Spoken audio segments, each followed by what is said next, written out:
แปลหนังสือธรรมบทภาคที่2เรื่องแห่งภิกษุผู้เป็นสหายกันสองรูปหน้า93ตั้งแต่ทเวสหายกภิกขุวัตถุเป็นต้นไป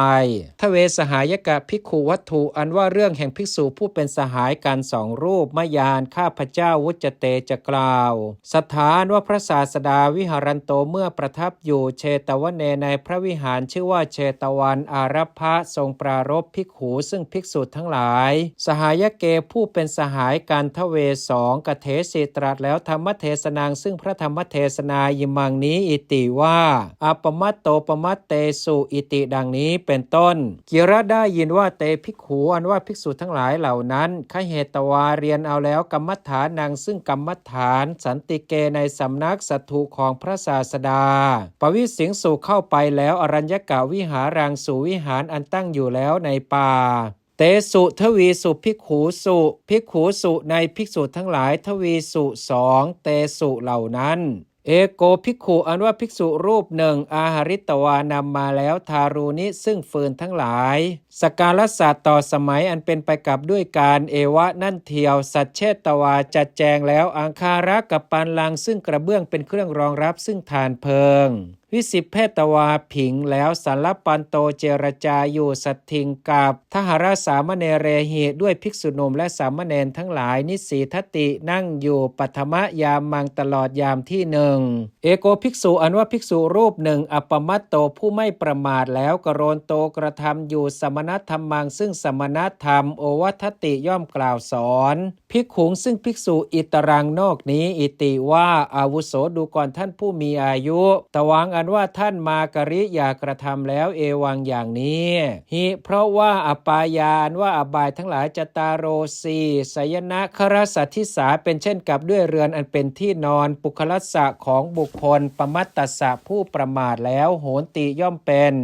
พุทธานามะชื่ออันว่าพระพุทธเจ้าทั้งหลายสาไถเยนะอันบุคคลผู้โอ้อวดนัสกกาไม่อาจอาราเทตุงเพื่ออันให้โปรดปรานอิติดังนี้โสภิกขุอันว่าภิกษุนั้นนสุนาติย่อมไม่ฟังโอวาทังซึ่งโอวาทตัสสะภิกขุโนของภิกษุนั้นภิกขุอันว่าภิกษุอิตโรนอกนี้จินเตตวาคิดแล้วอิติว่าอายังภิกขุอันว่าภิกษุนี้วจนักขโมเป็นผู้อดทนต่อคำโหติย่อมเป็นนะหามิได้อิติดังนี้อปเทตวาไม่ปรารถนาแล้วตังภิกขุงซึ่งภิกษุนั้นอัปปมัตโตผู้ไม่ประมาทแล้วอากาสิได้กระทำแล้วสมณธรรมังซึ่งสมณธรรมอรสัตเถโรปิแม้อันว่าพระเถระผู้เกียรติคร้านวิสิเพตวาผิงแล้วปัทมยาเมนยามที่หนึ่งปวิสิตวาเข้าไปแล้วอิตรัสสะภิกขุโนจังกมิตวาคับพังปวิทากาเลขีดกาเลในการภิกขุโนแห่งภิกษุอิตรัสสะนอกนี้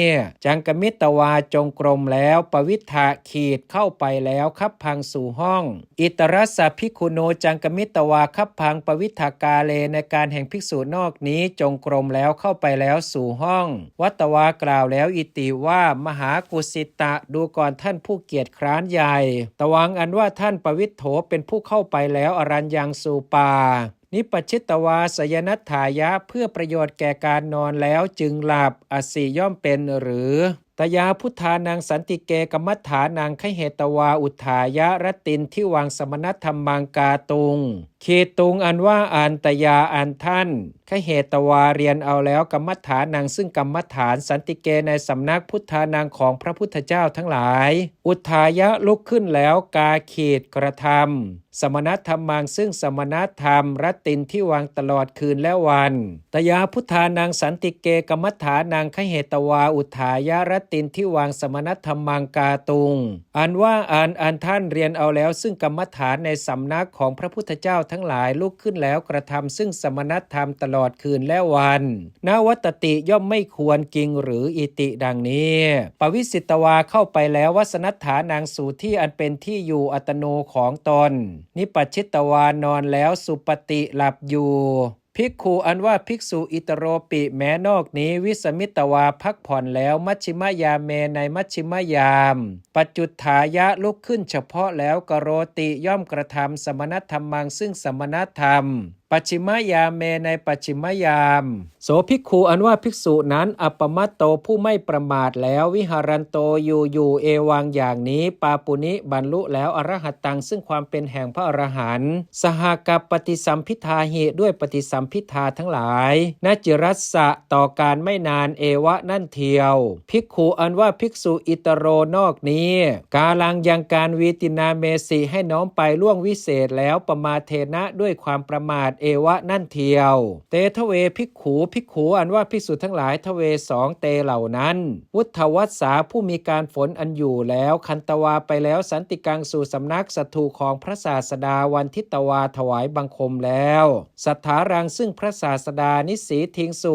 นั่งแล้วเอกัมมันตังณที่สุดส่วนข้างหนึ่งสัทธานว่าพระศาสดากตวาทรงกระทำแล้วปฏิสันถารังซึ่งปฏิสันฐานสัตทิงกับเตหิภิกขุหิด้วยภิกษุทั้งหลายเหล่านั้นปุจฉิตรัสถามแล้วอิติว่าภิกขเวดูก่อนภิกษุทั้งหลายตุมเหอันว่าเธอทั้งหลายอัปปมัตตาผู้ไม่ประมาทแล้วกริษฐะกระทำแล้วสมณธรรมังซึ่งสมณธรรมกัจจิแลหรือปพชิตกิจจังอันว่ากิจแห่งบรรพชิตโวของท่านทั้งหลายปตังถึงแล้วมัทธกังซึ่งที่สุดกัจจิแลหรืออิติดังนี้ภิกขุอันว่าภิกษุปมัตโตผู้ประมาทแล้วอาหากราบทูลแล้วอิติว่าพันเตข้าแต่พระองค์ผู้เจริญอัปปมาโทอันว่าความไม่ประมาทเอตัสสะภิกขุสะแห่งภิกษุนั้นภวิสติจักมีกุโตแต่ที่ไหนโสภิกขุอันว่าภิกษุนั้นนิปชิตวานนอนแล้วนิทายันโตประพฤติหลับอยู่กาลังยังการวีตินาเมสีให้น้อมไปล่วงวิเศษแล้วปัฏฐายะจำเดิมอัตโนคตากาลโตขีดกาลโตแต่การอัตโนแห่งตนคตะขีดไปแล้วอัตโนคตากาลโตแต่การแห่งตนไปแล้วอิติดังนี้สถานว่าพระศาสดาปุชิตรัสถามแล้วอิติว่าภิกขุดูก่อนภิกษุตวังปณะก็อันว่าเธอเล่าอิติดังนี้โสภิกขุอันว่าภิกษุนั้นอาหากราบทูลแล้วอิติว่าพันเตข้าแต่พระองค์ผู้เจริญอาหังอันว่าข้าพระองค์อาหริตวานำมาแล้วทารูนิซึ่งฟืนทั้งหลายสกาลสะต่อสมัยอันเป็นไปกับด้วยการเอวะนั่นเทียวสัจเชตวาจัดแจงแล้วอังคาระกับปันลังซึ่งกระเบื้องเป็นเครื่องรองรับซึ่งทานเพลิงวิสิบพันโตนิสีทิตวานั่งผิงอยู่แล้วปฐมยามมังตลอดยามที่หนึ่งอนิทายันโตไม่ประพฤติหลับอยู่กาลังยังการวีตินาเมสิงให้น้อมไปล่วงวิเศษแล้วอิติดังนี้อัฏฐาครั้งนั้นสถานว่าพระศาสดาวัตวาตรัสแล้วนางภิกขุงกับภิกษุนั้นอิติว่าตวังอันว่าเธอปมัตโตผู้ประมาทแล้วกาลังยังการวีตินาเมตวาให้น้อมไปล่วงวิเศษแล้ววัทสิย่อมกล่าวอิติว่าอาหังอันว่าข้าพระองค์อัปปมัตโตเป็นผู้ไม่ประมาทแล้วอัมหิย่อมเป็นอิติดังนี้ปณะอันหนึ่งตวังอันว่าเธอกโรสิย่อมกระทำปุคลังซึ่งบุคคลอัปปมัตโตผู้ไม่ประมาทแล้วปมัตตังให้เป็นผู้ประมาทแล้วตวังอันว่าเธอมมปุตตสะสันติเกชวชินโนทุพลัสโสวิยะเป็นผู้ราวกะว่าทุพลัสโสม้าตัวมีกำลังอันโทษประทุษร้ายแล้วชวชินโนตัวมีชาวอันขาดแล้วสันติเกในสำนักปุตตสะแห่งบุตรมะของเราอสิย่อมเป็นมะปุตตสะสันติเกชวชินโนทุพลัสโสวิยะเป็นผู้ราวกะว่าม้าตัวมีกำลังอันโทษประทุษร้ายแล้วตัวมีชาวอันขาดแล้วในสำนักแห่งบุตรของเราอสิย่อมเป็นปณะส่วนว่าเอโสมะปุตโตอันว่าบุตรมะของเราเอโสนั่นแต่ว่าสันติเกสีฆาชวโสวิ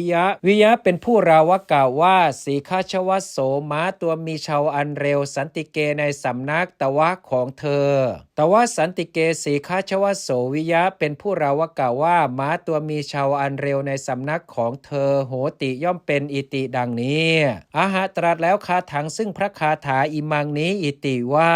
สัตเตสุครั้นเมื่อสัตว์ทั้งหลายปมัตเตสุประมาทแล้วสุเตสุหลับแล้วสุเมทัสโสอันว่าบุคคลผู้มีปัญญาดีอัปปมัตโตผู้ไม่ประมาทแล้วพหุชาคโรผู้ตื่นโดยมากหิตวายาติย่อมละไปตังมันทปัญญังซึ่งบุคคลผู้มีปัญญาน้อยนั้นอภลัสสังหิตวายันโตสีคัสโสอีวะเพียงดังสีคัสโสอันว่าม้าตัวเร็ว หิตวายันโตละไปอยู่อภลัสสังซึ่งม้าตัวมีกำลังหามิได้อภลัสสังหิตวายันโตสีคัสโสอีวะเพียงดังอันว่าม้าตัวเร็วละไปอยู่ซึ่งม้าตัวมีกำลังหามิได้อิติดังนี้อโถอันว่าอัดอิติว่าอัปปมาทัสสัมปันโนผู้ชื่อว่าถึงพร้อมแล้วด้วยความไม่ประมาทสติเวปุลปัตตะตายะเพราะความที่แห่งตนเป็นผู้ถึงแล้วซึ่งความไพบูรณ์แห่งสติสติเวปุลปัตตตายะอัปปมาทัสสัมปันโนคือว่าขีนาสโวขีนาสโวผู้มีอาสวะสิ้นแล้วอิติดังนี้ตถาปเทสุในบททั้งหลายเหล่านั้นหนาปัทัสสะแห่งบทอิติว่าอัปปมัตโตอิติดังนี้อโถอันว่าอาจอิติว่าสัตเตสุครั้นเมื่อสัตว์ทั้งหลายทิเตสุตั้งอยู่แล้วสติโวสักเคในการสละซึ่งสติอิติดังนี้ปัทัสสะแห่งบทอิติว่าปมัตเตสุอิติดังนี้อโถอันว่าอาจอิติว่าสัตเตสุครั้นเมื่อสัตว์ทั้งหลายนิทายันเตสุชื่อว่าประพฤติหลับอยู่สัพพิริยาปเถสุในอิริยาบถทั้งปวงทั้งหลายสติชาคริยาภาเวนะเพราะความไม่มีแห่งธรรมเป็นเครื่องตื่นคือสติเอวะนั่นเทียวอิติดังนี้ปัทัสสะแห่งบทอิติว่าสุเตสุอิติดังนี้อโถอันว่าอาจอิติว่าทิโตผู้ตั้งอยู่แล้วสติเวปุลละชาคริเยในธรรมเป็นเครื่องตื่นคือความไพบูรณ์แห่งสติมหันเตอันใหญ่อิติดังนี้ปัทัสสะแห่งบทอิติว่าพหุชาคโรอิติดังนี้อโถอันว่าอาจอิติว่ากุณฑาปาทาชินนาชวังทุพพลัสสังหิตวายันโตสีฆาชโวสินทวาชานิโยวิยราวกะอันว่าม้าสินทบตัวอาชาในตัวมีชาวอันเร็วละไปอยู่ซึ่งม้าตัวมีกำลังอันโทษประทุษร้ายแล้วตัวมีชาวอันขาดแล้วโดยความเป็นม้ามีเท้าอันด้วนอิติดังนี้ปัทัสสะแห่งบทอิติว่าอภลัสสังวะอิติดังนี้อโถอันว่าอาจอิติว่าอุตมปัญโยอันว่าบุคคลผู้มีปัญญาสูงหิตวายาติย่อมละไปปุคลังซึ่งบุคคลตถารูปังผู้มีอย่างนั้นเป็นรูปอาคเมนปิด้วยนิกายเป็นที่มาบ้างอธิคเมนปิด้วยมรรคและผลเป็นที่บรรลุบ้างอิติดังนี้ปัทัสสะแห่งบทอิติว่าสุเมทโสอิติดังนี้อโถอันว่าอธิบายอิติว่าหิก็ปุคเลครั้นเมื่อบุคคลมันทปัญญสมิงผู้มีปัญญาน้อยวายมันเตพยายามอยู่ขเหตุงเพื่ออันเรียนเอาสุดตังซึ่งสูตรเอกังหนึ่งเอวะนั่นเทียวสุเมทโสอันว่าบุคคลผู้มีปัญญาดีคันหาติย่อมเรียนเอาวรรคคังซึ่งวรรคเอกังวรรคหนึ่งโสสุเมทโสอันว่าบุคคลผู้มีปัญญาดีนั้นหิตวายาติย่อมละไปอาคเมนะด้วยนิกายเป็นที่มาเอวังอย่างนี้ตาวะก่อนปัณณะอันหนึ่งปุคเลครั้นเมื่อบุคคลมันทปัญเยผู้มีปัญญาน้อยวายมันเตพยายามอยู่กาตุงเพื่ออันกระทำรติฐานะที่ว่าฐานานี้ซึ่งที่เป็นที่พักในกลางคืนและที่เป็นที่พักในกลางวันทั้งหลายเอวะนั่นเทียวอุคเหตวาเรียนเอาแล้วกรรมฐานังซึ่งกรรมฐานสัจชายันเตสาธยายอยู่เอวะนั่นเทียวจะด้วยสุเมทโสอันว่าบุคคลผู้มีปัญญาดีปวิสิตวาเข้าไปแล้วรติฐานังสู่ที่เป็นที่พักในกลางคืนวาหรือว่าที่ว่าฐานังสู่ที่เป็นที่พักในกลางวันปเรณะปุคเลนะกตังอันปเรณะปุคเลนะอันบุคคลอื่นกตังกระทำแล้วปเรณะปุคเลนะกตังอันบุคคลอื่นกระทำแล้วปุพพาเคปิแม้ในการอันเป็นส่วนเบื้องต้นสัมมสันโตพิจารณาอยู่กรรมฐานังซึ่งกรรมฐานสัพพกิเลเสยังกิเลสทั้งปวงทั้งหลายเขเปตวาให้สิ้นไปแล้วกโรติย่อมกระทำโลกุตระธรรมเมซึ่งธรรมอันเป็นโลกุตระทั้งหลายนวะเก้าหัตถคเตให้เป็นธรรมไปแล้วในมือสุเมทโสอันว่าบุคคลผู้มีปัญญาดีหิตวายาติย่อมละไปอธิคเมนะด้วยมรรคและผลเป็นที่บรรลุเอวังอย่างนี้ปณะอันหนึ่งสุเมทโสอันว่าบุคคลผู้มีปัญญาดีหิตวาละแล้วหิตวาคือว่าฉัตเทตวาทิ้งตังมันทปัญญังซึ่งบุคคลผู้มีปัญญาน้อยนั้นวัตเตในวัตตโตนิสรันโตยาติเอวะนิสรันโตยาติย่อมแล่นออกไปอยู่วัตโตจากวัตตะเอวะนั่นเทียวอิติดังนี้คาถาปริโยสาเนในการเป็นที่สุดลงรอบแห่งพระคาถาชนานว่าชนทั้งหลายพหูมากปาปุนิงสุบรรลุแล้วอริยพรานิซึ่งอริยผลทั้งหลาย โสตาปฏิพลาทีนี้มีโสดาปฏิผลเป็นต้นอิติดังนี้แลทเวสหายกะภิกขุวัตถุอันว่าเรื่องแห่งภิกษุผู้เป็นสหายกัน2 รูปนิทธิตังจบแล้ว